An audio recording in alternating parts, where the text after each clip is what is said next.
Cek 1, 2, 3. Halo. Halo, assalamualaikum warahmatullahi wabarakatuh. Welcome back again with me, Cicak Surudi, menjejakkan langkah penuh inspirasi.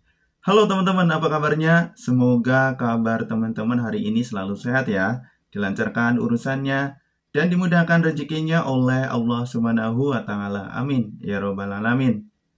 Teman-teman, saya masih terus mengupdate progres pembangunan jalan tol di Indonesia. Dan informasi yang saya dapatkan, informasi yang saya berikan ini berasal dari pemberitaan yang sudah rilis di berbagai media ya teman-teman.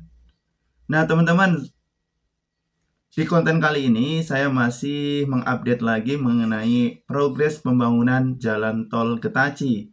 Jalan tol yang menghubungkan Gede Bage, Tasikmalaya, Cilacap. Beberapa update mengenai pembangunan jalan tol Getaci ini adalah yang pertama, pembangunan jalan tol Getaci ini dibagi menjadi 2 tahap ya teman-teman. Tahap pertama itu dari Gede Bage, Tasikmalaya, Ciamis. Dan tahap keduanya itu dari Ciamis sampai dengan Cilacap. Untuk sekarang ini ya guys, pemerintah masih memfokuskan untuk pembangunan jalan tol Getaci di tahap pertama, yaitu pembangunan jalan tol yang menghubungkan Gede Bage, Tasikmalaya, Ciamis. Sekarang ini sedang berproses untuk tahap lelang ya. Ini diharapkan akan selesai di awal 2024 atau di sekitar bulan Januari.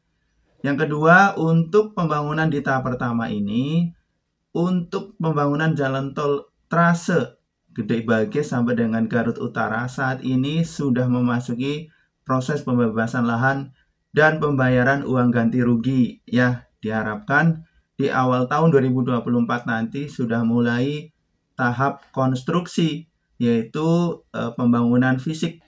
Dan di saat yang bersamaan juga untuk pembebasan lahan dari Garut Utara sampai dengan Tasikmalaya ini terus dikejar, terus dikebut ya.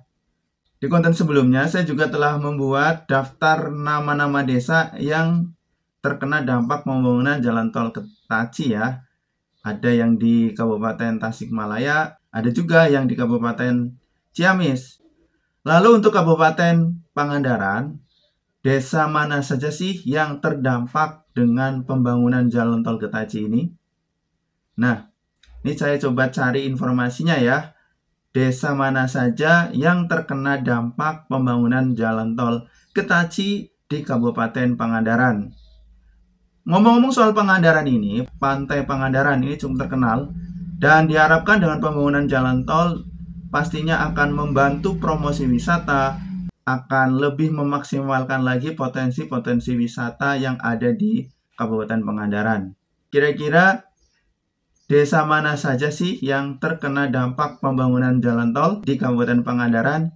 Kita simak beritanya ya, ini dari tribunpriangan.com mengenai desa yang terdampak pembangunan jalan tol Getaci di Kabupaten Pangandaran. Kita simak beritanya berikut ini.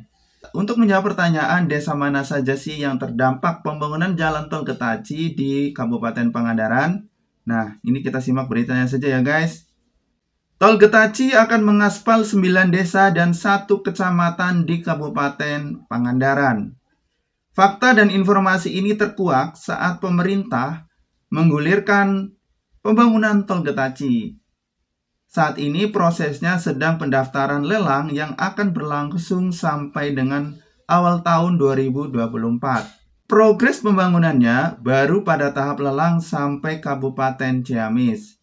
Pada saatnya nanti proyek jalan tol Getaci akan menjadi penghubung Jawa Barat dan Jawa Tengah. Namun saat ini proses lelang baru dilakukan sampai dengan Kabupaten Ciamis. Tadi sudah kita ungkap ya guys. Hasil pengukuran diketahui panjang total dalam proyek jalan tol Getaci ini nantinya adalah 108,3 km sampai Kabupaten Ciamis. Peta kabupaten dan kota yang dilewati jalan tol Getaci adalah Kabupaten Bandung, Garut, Kabupaten Tasikmalaya, Kota Tasikmalaya, Ciamis, Kota Banjar, dan Kabupaten Pangandaran. Di Kabupaten Pangandaran sendiri nantinya akan ada 9 desa dan 1 kecamatan yang terdampak pembangunan jalan tol Getaci ya teman-teman. Nah, berikut ini rincian desa yang terdampak jalan tol Getaci di Kabupaten Pangandaran. Nah, ini ada di Kecamatan Padaherang ya. Desanya mana saja? Yang pertama, Desa Pasir Gelis. Yang kedua, Desa Cibogo. Yang ketiga, Desa Karangmulya. Yang keempat, Desa Kedung Wuluh. Yang kelima, Desa Padaherang.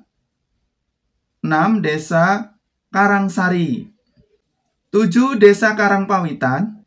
8, Desa Sindangwangi. Dan 9, Desa Ciganjeng. Nama-nama desa di Kabupaten Pangandaran yang terkena dampak pembangunan jalan tol Getaci ada 9 desa, 1 kecamatan. Nah, tentunya ini masih akan terus berprogres karena pembangunan jalan tol Getaci ini masih relatif prosesnya masih cukup panjang ya guys. Intinya kita terus bersabar, kita menunggu proses dan kita terus juga mengupdate perkembangan terbaru mengenai pembangunan jalan tol Getaci ya. Nah, untuk warga desa yang terdampak ini diharapkan juga sudah mulai mempersiapkan diri jika nantinya pada saatnya nanti akan dilakukan pembebasan lahan untuk proyek tol Getaci ini ya teman-teman. Oke guys, jadi demikian tadi konten kali ini. Semoga bisa memberikan informasi kepada teman-teman mengenai progres pembangunan jalan tol Getaci khususnya untuk desa yang terdampak pembangunan jalan tol Getaci di Kabupaten Pangandaran. Sampai ketemu lagi ya teman-teman di konten berikutnya dan terima kasih sekali kepada teman-teman yang sudah klik like, komen, dan subscribe sehingga admin terus semangat ya untuk memberikan update terbaru pembangunan jalan tol di Indonesia khususnya dalam ini pembangunan jalan tol Getaci. See you in the next video. Bye-bye. Wassalamualaikum warahmatullahi wabarakatuh.